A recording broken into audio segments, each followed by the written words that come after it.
My name is Reed with Bree, and this is part 4 of Get Low by Darren Coleman. I'm reading chapters 8 through 10, so if you have not heard the first few chapters, you'll want to go ahead and listen to those to get caught up. Again, I'm reading for fun.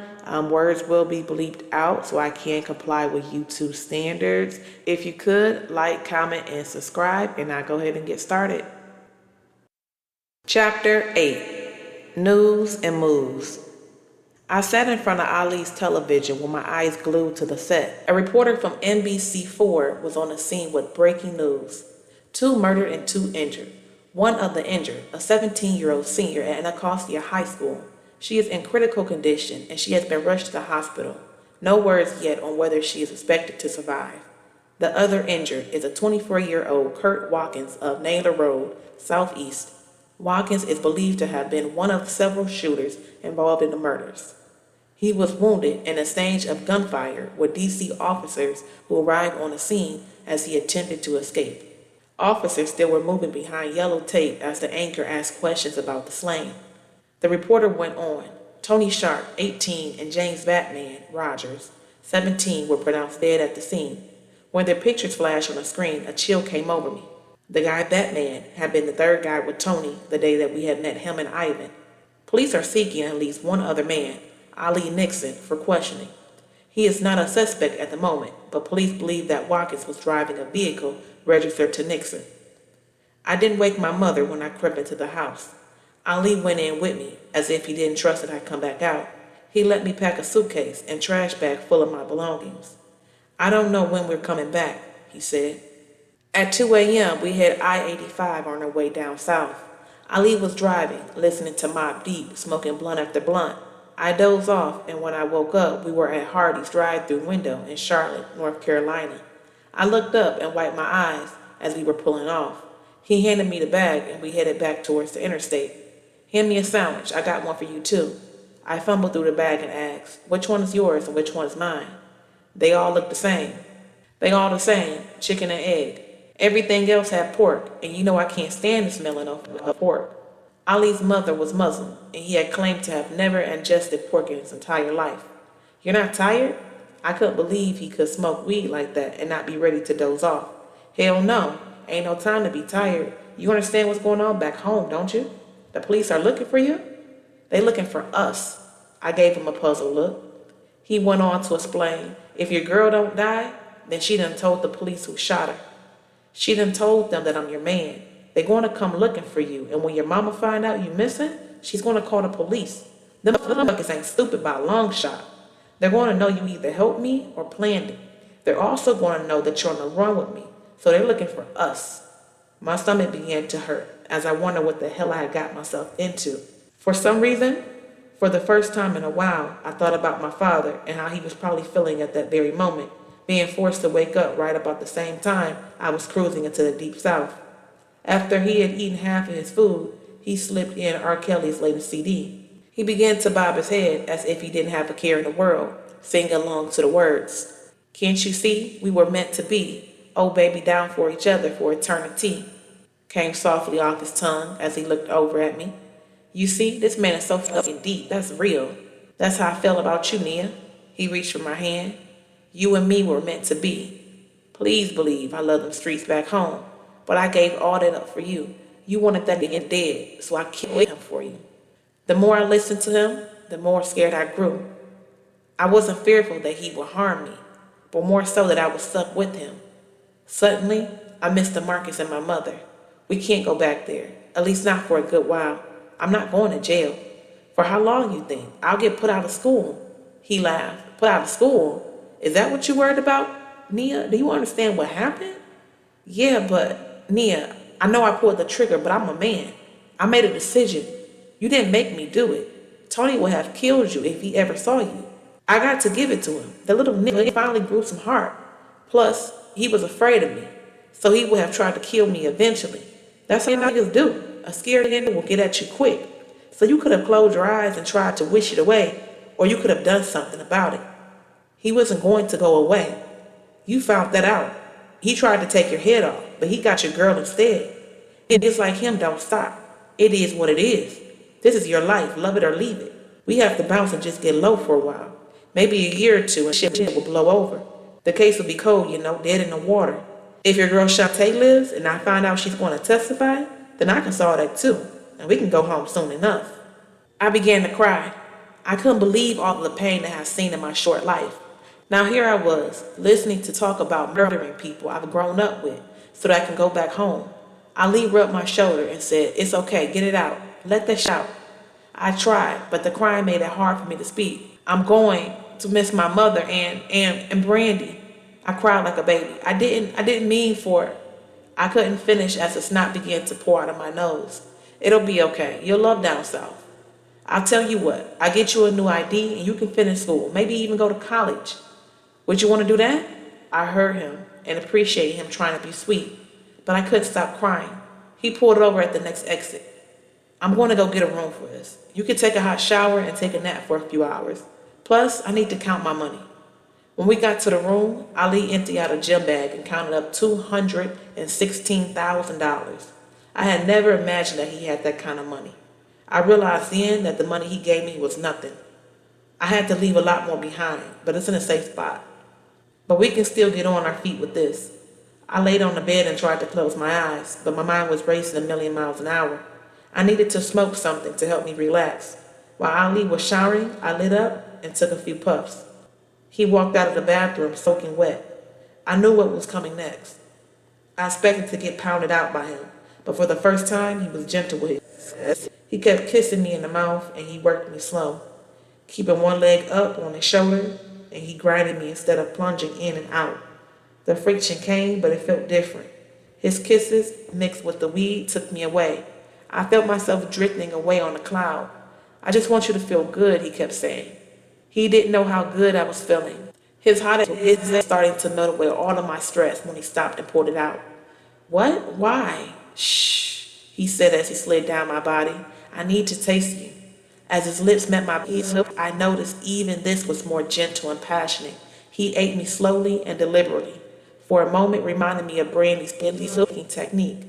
As his tongue swirled around my belly like a kid eating a soft-serve ice cream cone, I felt the hint of a climax coming. I was in control of it, enjoying the sensations until Ali pulled a new trick out of the bag. He locked down and created a vacuum of suction, lifting my lip up from between my vaginal lips. Then he stuck his index finger in my rectum. I don't know what happened to my body next as I lost control. I felt as if I pissed on myself as fluid poured out of my piece. I came so hard that I got a cramp in my feet from pointing my toes outward. My body was flat as a board as my hands locked around his finger as he continued to eat me through one of the best orgasms ever. I didn't realize that tears were running down my cheeks. Ali sensed that I couldn't take it anymore. He moved up to me and held me as we spooned. Never getting back to a fully conscious state, he allowed me to drift off to sleep. I never asked exactly where we were headed. It wouldn't have mattered because I have never traveled farther south than Virginia Beach, and I wouldn't have had a clue as to where we finally wound up. I did start to notice the signs as we passed through South Carolina and then into Georgia. It was close to midnight when we pulled up to a house in Decatur, 10 miles outside of the city of Atlanta. A skinny brother who reminded me of Jimmy Walker, the one who played J.J. Evans on Good Times, answered the door. "Ali, hey cousin," he said with an embrace. Ali introduced me to his cousin Ricky. "Nice to meet you," I said. "Yeah, well, welcome to my home. Come on in, let me help you get yourself settled." We wound up in a room upstairs that had a window AC unit. "This is just temporary. I need to make a couple of moves and we'll find a spot real soon. We can't stay in hotels. They're going to be too hot. Plus we have to get rid of your car." "What?" "Yeah, those DC plates are going to draw attention. In a few days, if not already, they'll be in the system. We get pulled over and it's all over. But I'll get you another one." He smiled and said, "It ain't like you got anywhere to go for a while anyway." He said it trying to make light of the situation, but I didn't think it was funny. It wasn't a damn thing funny about being a fugitive. 1 month later, and the boredom was starting to take its toll on me. Ali hadn't allowed me to leave his sight unless he had a move to make and left me. With the life I was living now, I may as well have been locked up. We were still staying with his cousin Ricky, and I got tired of him undressing me with his eyes every chance he got. The whole situation was making me sick. I seriously began to contemplate leaving and going back home. but every day Ali seemed to reinforce his hold on me with backbreaking sex and a fear he had instilled in me through the horror stories about prison. He had me convinced that I was going to be buried underneath the jail, sitting around watching an episode of Jerry Springer where mothers had come on a show fighting pimps to get their daughters back. I decided to pick up Ricky's phone and make a call. I was smart enough to use the call block when I dialed the number. You have reached the home of Dean and Varnell Beverly. We are not home right now, so please leave us a message so that we'll know you called. Ma, this is Nia. I just called to let you know I'm okay. I know you've been worried about me, but I'm fine. I just needed to get away for a while. I'll call you soon. I had tears in my eyes after I left the message. I hoped that it would make her feel better hearing my voice. Once I got myself together, I dialed a second number. When she picked up, I got nervous and almost hung up on her. Hello? Hello? Brandy, it's me. Nia, oh my God, girl, what's up? Where the hell are you? I can't go into that on the phone, but I just wanted to find out what's been up. Nia, I can't believe it's you. I thought your ass might have been dead. After the call dropped that night I told you about Shantae, you never called back. I didn't know what to think. So how's Shantae? I could feel her whole tone shift into a more dismissive state as she delivered the update. Shantae is in a wheelchair. The doctor says a 50-50 that she'll walk again. She had like 2 surgeries already. Damn, I huffed out. So what's the word on the street? Everybody's saying that Ali just went crazy and shot everything up. His man Kurt got caught, but he ain't snitch or nothing. So I don't know if the police know what really went down. Have you talked to him? Huh? Have you talked to Ali? Oh, no, I haven't. So what are you doing? Your mother has been going crazy, driving around here every day after work. I know you were beefing with her, but she loves you. Changing the subject, I said, hey, if I send you a letter, can you drop it in the mail for me? I wrote my father a letter, but I don't want to send it from here. So can I send it to you and you mail it to him for me? Yeah, no problem. We both grew quiet, trying to find something to say. Finally, she said, did you have anything to do with the killing? What? Some people have been saying that you had everybody shot up. They said that you was around here and that you drove the getaway car. Hell no, that's a lie. Where you get that from? I lied, trying to hide that I was nervous. The police came to my house and asked me if I knew anything about that, if I had talked to you, or if I knew your whereabouts. Well, that's some shit. I just wanted to tell you. Thanks, I shot back. More silence, and I finally said, well, Brandy, I'ma run. I'll call you soon. Wait, she said. I just want you to know, I miss you. I miss you so much. I've never had anyone that I could be myself with. And what I had with you, it meant so much. I miss you too, B, I said, and hung up the phone. With that conversation, I realized that I couldn't go home. Ali knew the streets, and he had been right. I picked up the phone and placed my last phone call. I wanted to get some closure, to say goodbye. I was going to be cool, but the second I heard his voice, I burst into tears. DeMarcus, I cried out. Nia? I'm sorry, I said. Baby, where are you? I wish I had never left you. I'm sorry. Nia, I didn't say anything. He heard my crying. Nia, I love you. I hung up the phone. Chapter 9.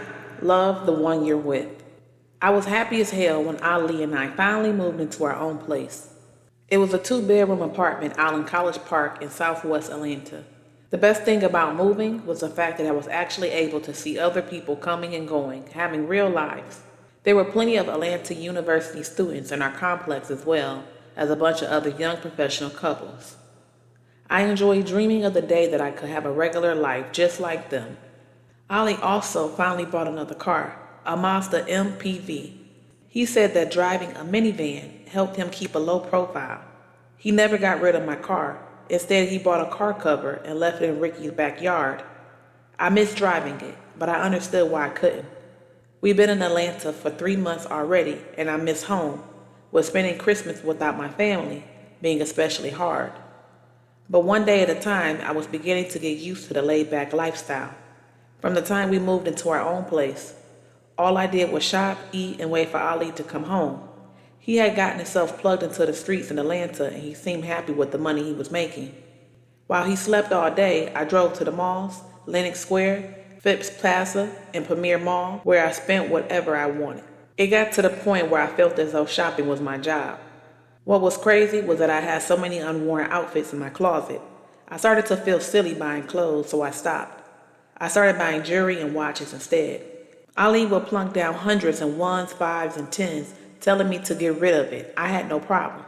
Early in January, I sat in the bed watching Fox News as they were talking about the huge blizzard of '96 that had just finished dumping record snow on the entire Northeast. Some parts of D.C. area had gotten up to 3 feet of snow. I was thrilled that I wasn't at home to deal with it. Remembering what it was like to be stuck in a house gave me a new appreciation for the Georgia climate. As I watched highlights of cars stuck in the snow and down power lines, I finally became content with my living arrangements. Most students were just getting back after missing a week of school. I remembered the days when a day out of class seemed like hitting the lottery. Now that seemed like such a long time ago. I needed to hear from someone back home, so I dialed Brandy's number. When a voice much deeper than hers answered, I was a little shocked. "Hello?" the person said. "Yeah, hello? Is Brandy there?" "Who was this?" I wasn't about to respond to the nosy person who had no phone manners. I repeated myself. "Is Brandy there? Is this Brandy's phone?" "Yeah, it's Brandy's phone, but like I said, I want to know who this is." I laughed. "Man, stop playing with me." Next, I heard Brandy in the background starting to yell, "Give me my fucking phone." I could tell there was a struggle, and I wonder why. It should have been clear to the person on the phone that it was a woman on the other line. The phone sounded as if it hit the floor, and I heard Brandy yelling, "Get the hell out." Then after scrambling for the phone, my homegirl picked the phone up. "Yeah, who is this?" "Shit, is that how you answer the phone now?" "Oh, shit, Nia. What's up, girl?" She started rambling on, trying to get out 1,000 words in the first few sentences. When was I coming home? Where was I? What I was doing? It was so good to hear her voice. "Who the hell was that fool answering your phone?" She exhaled. "Please don't even make me go there right now. Tell me about you." I wanted to tell her everything I was doing, but I couldn't. Instead, I told her that I had left because I was afraid of Ali, and the whole thing with my father had just been too much on me. I told her a story that I needed a change of pace. As we talked, I said, "I have to tell you something that you'll never believe." "What's that?" "Guess who I ride the bus to school with?" That is when I go, and I hang out with him all the time." "Who?" "Jasper." "Bucktooth Jasper, who lives in my old apartment?" "Yeah, your cousin." "You know that fool ain't none of my cousin. You ain't never seen no funny-looking people in the Morgan family." I cracked up laughing. "Believe it or not, Jasper is coming into his own. He's cool once you get to know him. I just don't think anyone has ever given him a chance." "Well, more power to you. What do you two possibly have to talk about?" "We got a lot in common. You can't judge a book by whatever." As we sat on the phone, the conversation began to get a little more serious. Shantae was still in the wheelchair. It didn't look good for her. She also shared some new dirt that came as a shock to me. Shantae was from Tony. I didn't know until after she got shot.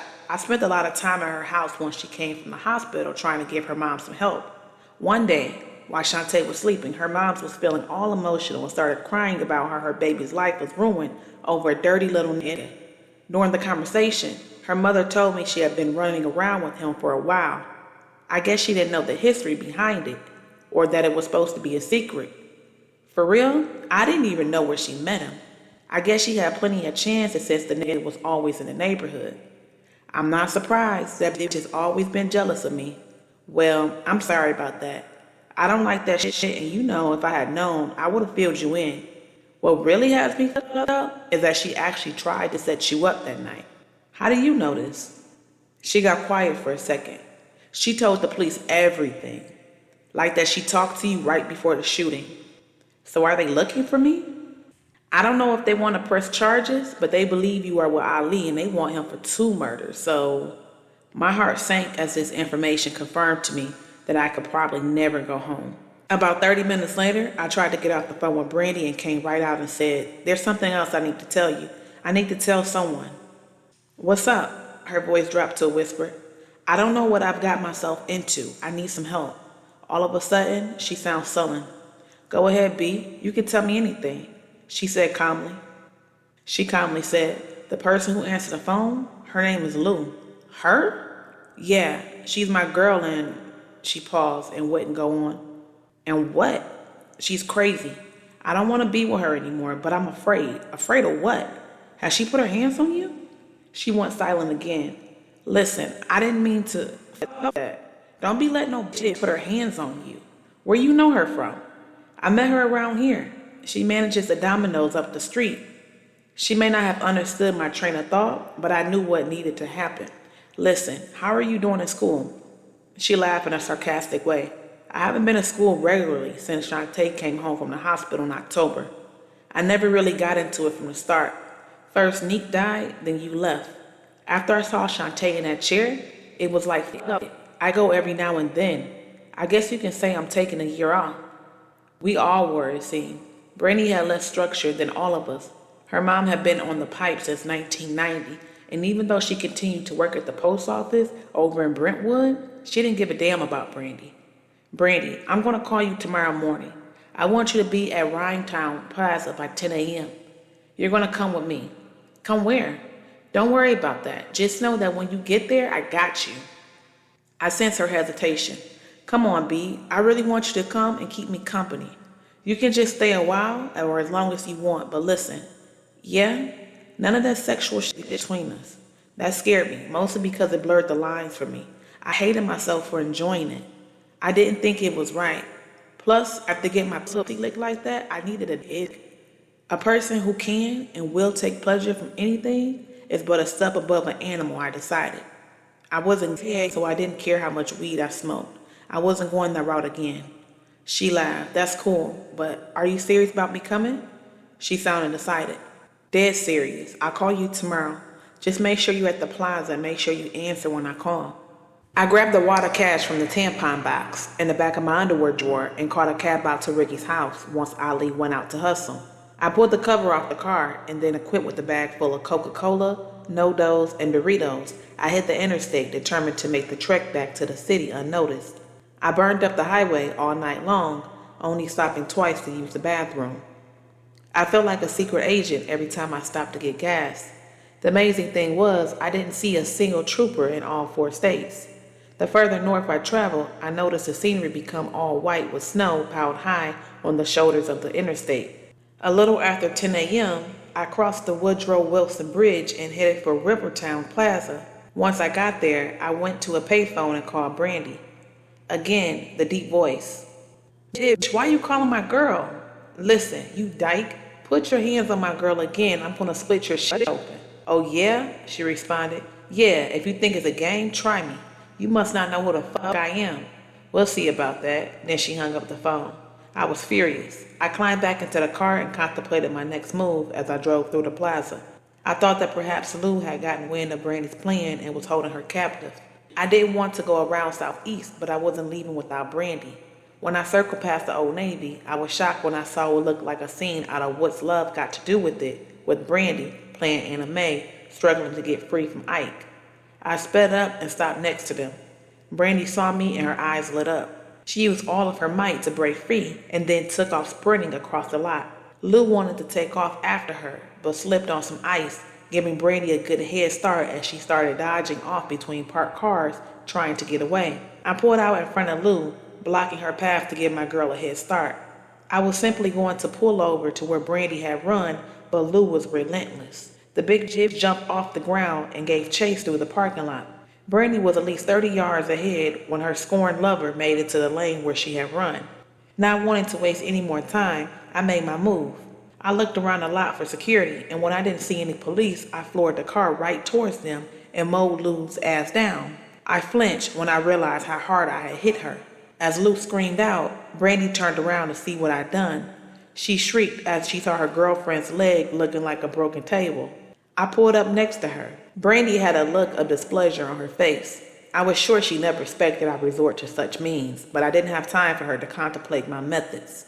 I rolled the window down. It was either you or her. Get your ass in. We can't just leave her like that. B, I don't have time for this. If the police come, I'm going to jail. Now get in. She hesitated, and I yelled at the top of my lungs, get in. This time, she jumped and we pulled off. I drove around a huge mountain of snow and headed for the exit. As we drove down St. Bernard's Road, I felt a sense of happiness to have Brandy in my presence. But I also felt overcome with anger when I got a chance to see how this beautiful girl had been battered. She had a knot on her forehead, and I could tell that her lip had been busted recently. I couldn't believe she had let this happen to her. Still, as anxious as I was to get her back to ATL so that I could start helping her get herself together, we had one more stop to make. Harold and DeMarcus walked out of the side door at the school together after I called my cousin, letting him know that I was here. We all left Friendly High School together and went to DeMarcus' home to chill a while before we hit the road. He lived in the same development as Harold, and I was slightly paranoid going anywhere near my family members' homes, but I needed at least an hour or two of rest before driving back, and I didn't want to sleep at a rest stop. DeMarcus lived in a white brick house in a cul-de-sac with his back to the golf course. With the snow, his home looked like something out of a Norman Rockwell painting. As privileged a life as he lived, it made me wonder where he got the edge to handle himself the way he did, and also why he was so into a hood princess like myself. We went in and headed downstairs where DeMarcus's room was. Brandy was still a wreck. She obviously was having a hard time dealing with the fact that I nearly turned her lover into roadkill. Give my friend a drink, something to calm her nerves. Harold was all too eager to oblige. I knew his motive, though. He was hoping that she'd get drunk and become easy. He'd been wanting to fuck Brandy for years. In fact, my cousin would have fucked any of my friends given a half a chance. Unfortunately for him, Brandy was in no shape or mood to give up any ass today, and to be honest, I didn't even know if she had even been with a man since the first one. As for me and my man, I didn't think that Harold knew about me and DeMarcus either, but I didn't give a damn. He was about to find out. Big cousin or not, he was going to find out that his best friend was in love with his little cousin. I missed him, loved him, and was about to show him.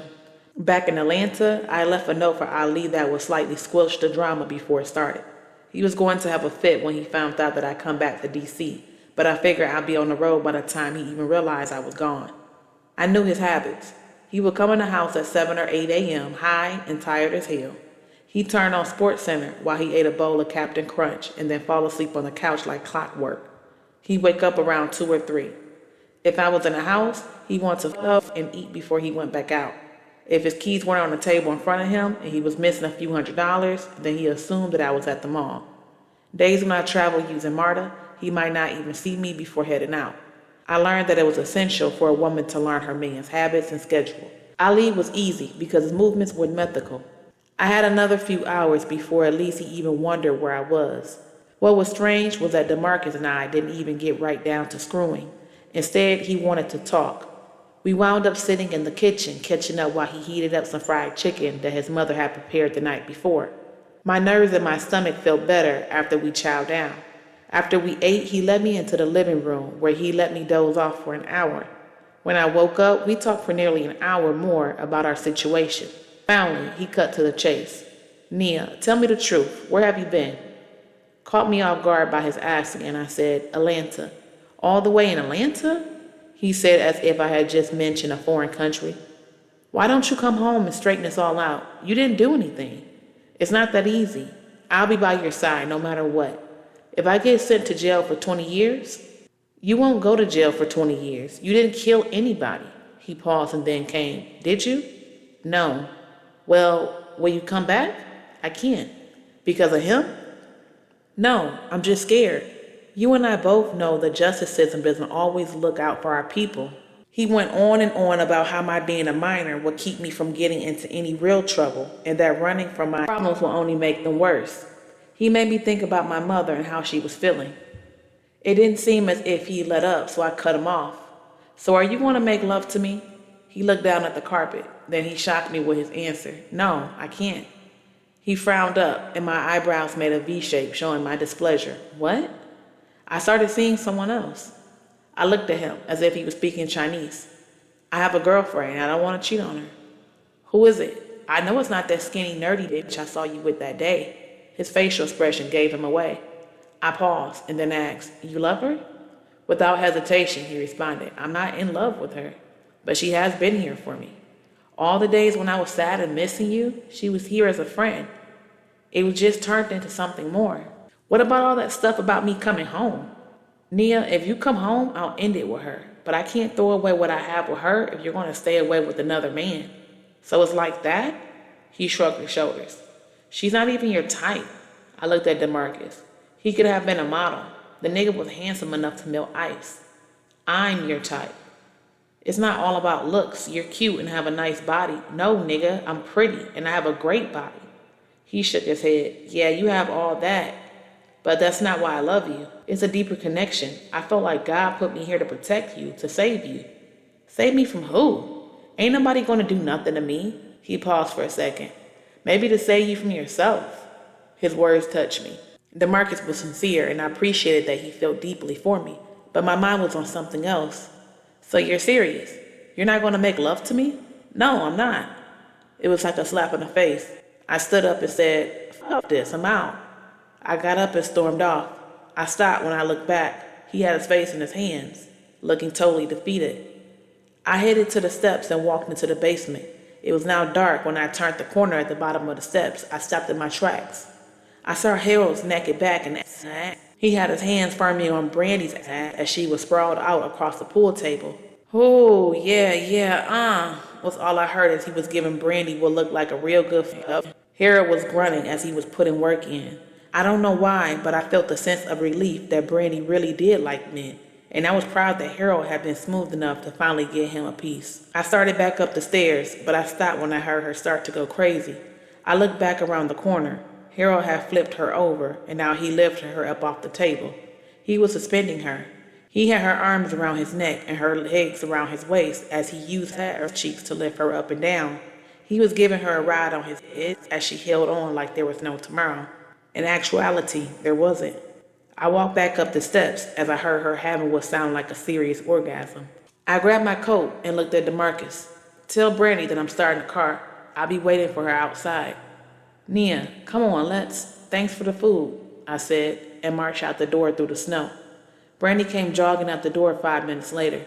She climbed in the car, hair mussed, 150% more relaxed than she had been when we arrived. You ready, bitch? I asked. Let's get the hell out of Dodge. She fumed around with the seat. How do I recline the seat? Right on the side. Oh, I feel it, she said as she found the knob. Do you mind if I doze off for a little bit? Nah, go ahead. 5 minutes later, she was nearly asleep as we crossed the Woodrow Wilson Bridge, headed southbound. I listened to Phyllis Hyman's When I Give My Love this time, mainly because I needed a sad song to go along with the cry that I was secretly having. I wiped my eyes quickly each time a tear rolled down my cheeks. I decided at that moment that I would forget that DeMarcus ever existed. He can have that ugly bitch. I had Ali. He was paid, handsome, and he loved only me. That had to count for something. If I couldn't be with the one I loved, then fuck it. Chapter 10. In the Trap. Ali did everything short of punching a hole in me once he found out I had gone back home on a mission. He was waiting at Ricky's house when Brandy and I pulled up at 1 a.m. I had warned Brandy that it might get ugly, but under no circumstances was she to get involved. Unless, of course, she thought that a nigga was going to kill me for real. How can you say that after you just got done getting on me for letting Luke beat on me? This is different. I did disrespect Ali, and he has done a lot for me. Shit, he supports me. That bitch Luke wasn't splitting her pizza tips with you, was she? Nah, I didn't think so. I took a deep breath as I walked through the door. I was hoping we'd go into our old bedroom. I didn't get past the kitchen. Ali yelled in my face for 5 to 10 minutes, demanding that I explain my stupidity. When I opened my mouth to try, he yelled, "Shut the fuck up." Next, he squeezed my cheeks with his hands and then yelled. I think he was pissed that I didn't cry. I gave my life up for you. I walked away from my apartment full of furniture and clothes. He didn't think that I've overheard him coordinate a move with his cousin to pick up his things. We argued in Ricky's house for almost an hour, which meant he yelled at me nonstop. My body was sore from him yanking me around like a rag doll. I really didn't realize how serious of an infraction I've made until he took the time to break it down for me. If the police had caught you and locked your ass up without me, and then threatened to put you in the cell for 20 years, would you have done a dub, or would you have told them where to come pick my black ass up at? Without giving me a chance to answer. Don't answer that, because I might have to do something to your dumb ass if you say the wrong answer.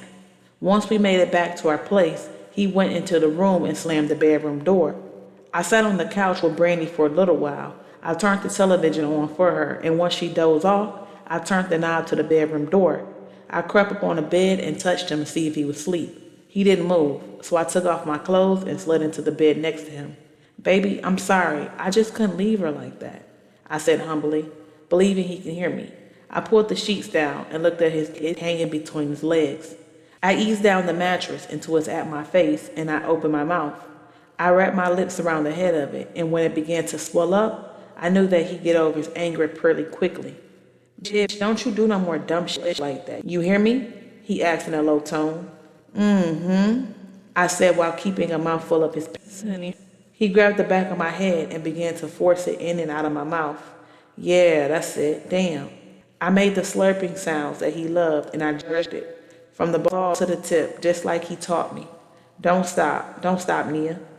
2 minutes later, his fat cheeks tightened, and he squirted gobs of muck into my mouth. "Get all that shit," he said. Some slid out the corners of my mouth, but I swallowed most of it. He allowed his head to fall back into the pillow. 3 minutes later, he was snoring. "Your girl can stay for a little while." "I know you've been bored," Ali said the next morning, "but I ain't supporting no giant. What's that supposed to mean? You want to fuck her?" I was about to slap the shit out of him. He laughed, showing his pretty white teeth. "No, that means after a few weeks, she gotta bounce or get a job." "Well, if she gets a job, then so will I." He shrugged his shoulders and shocked the shit out of him. "Well, I guess you two gonna need some ID then. I think I can help you with that. We were in a college town, so finding someone to make fake driver permits was relatively easy. My reason for the ID wasn't really to work. I just thought it would be great if Brandy and I can get into a club from time to time. Ali came through, and a week later we had social security cards and fake names. I was now Jacayla Kennedy, and Brandy was Tori Moore. Not that we were lazy, but neither of us really wanted to work. I had the rest of my life to punch a clock, and right now, I wasn't mentally prepared to start answering to someone. First things first, I had to show Brandy the city of Atlanta, and we had an absolute blast hanging out at the Underground, Dave & Buster's, and pretending to be students at Spelman University. We even wore the sweatshirts with the name written across the chest. For the next couple of weeks, I spent most of the money Ali gave me buying clothes for Brandy. She was only a size 2 and couldn't fit anything that belonged to me. Since she needed everything, I had to scale back on some of the more expensive things, but she was still appreciative. A few weeks after Brandy arrived, we were on the bus coming back from Lenox Square when Brandy reached down and took my hand. I looked over into her eyes, and she stared back. Her skin had returned to the same beauty that I had always known. Her bruises were gone, and she actually looked happy. Out of the blue, she said, "Nia, I love you." "I love you too," I said. For some reason, I thought about Neek. She and I often told one another how lucky and glad we felt to have one another. I want to call my mother again to tell her I'm okay, but I don't think I ever want to go back. I'm happy, maybe for the first time ever. I can't even believe it after all that's happened this year. I still have dreams about the night that Neek was killed and Shantae, even being the snake that she was. We've been friends since the 4th grade. With all of that, I'm still happy, she smiled. "Well, I'm a lot better since you got here. But to be honest, I miss home," I said. "But not enough to want to go to jail," she laughed. "Yeah, I feel you. But I don't think it's home you miss. I think it's the people. Your mother, DeMarcus." She hit the nail on the head and moved me to silence. We rode without talking for the next few minutes. Then she said, "I have an idea." "What?" "How about if they come down here to visit, DeMarcus and Harold?" "I don't know. I think Harold might run his mouth," I said. "And plus, DeMarcus, he has a new girlfriend." "Oh, but you can go back and visit whenever you want." I thought about her words for a second. Then I asked her, "So you like Harold like that?" "Girl, hell yeah. Harold is fine as hell, and he can work his shit. I know you had to hear me down in the basement that day. I actually saw you." "No," she giggled, looking all embarrassed. I imitated her moans and described what I seen. I clowned her all the way home. When we got back to the apartment, Ali was in the kitchen on the phone. He hung up before we can get inside and take a seat. He stormed towards us like he was on a mission and grabbed the bags out of our hand. "Hey," he said, "what's your problem?" I asked, embarrassed by his behavior. He wasn't concerned with anything except his own agenda.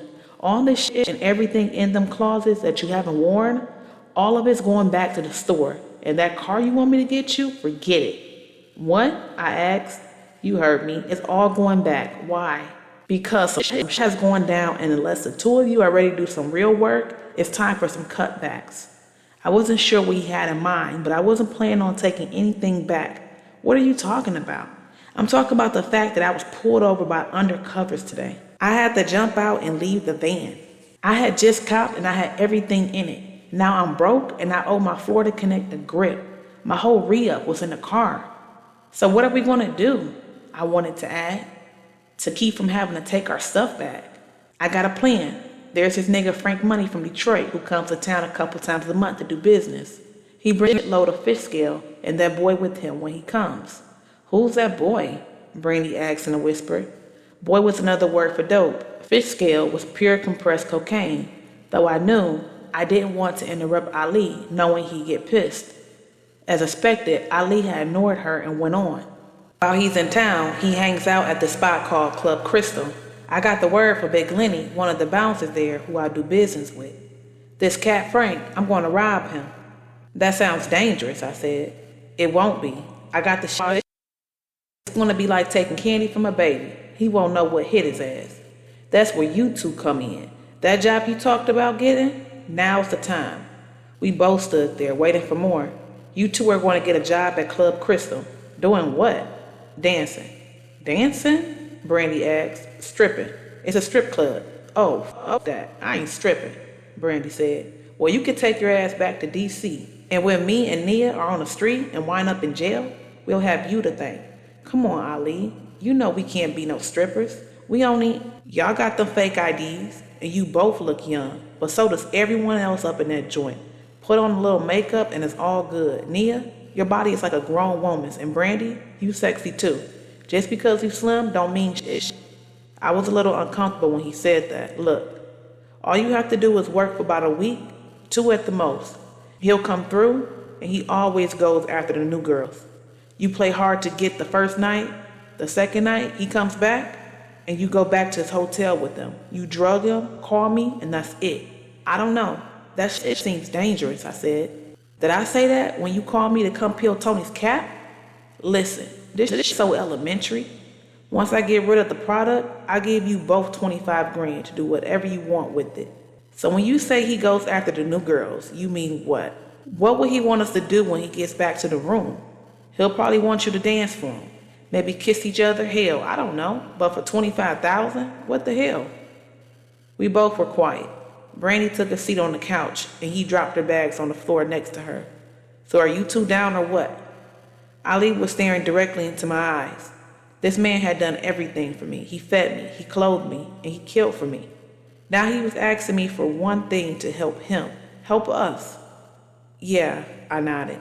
Hearing me, Brady chimed in. Okay. Ali started grinning from ear to ear. Okay then. In the morning, I'm going to get a rental car, and after that, I'm going to take you two to get some tattoos and a couple of outfits. After that, we'll go meet Big Lenny. He's the bouncer I know. Big Lenny is going to walk you into the owner and get you hired. I exhaled and he added, so you two think about the tats you want. Oh, and as a bonus, you two should make some pretty good money at that club. Like how much? Brandy asked, as if she was considering dancing for a living. 200-300? I've heard girls making 1,000 a night. It all depends. On what? He smiled and said, down here, they like when the girls do all kinds of tricks. Clapping iron cheeks, giving up good lap dances, dropping hands to the floor, you know. They like it when the girls get low.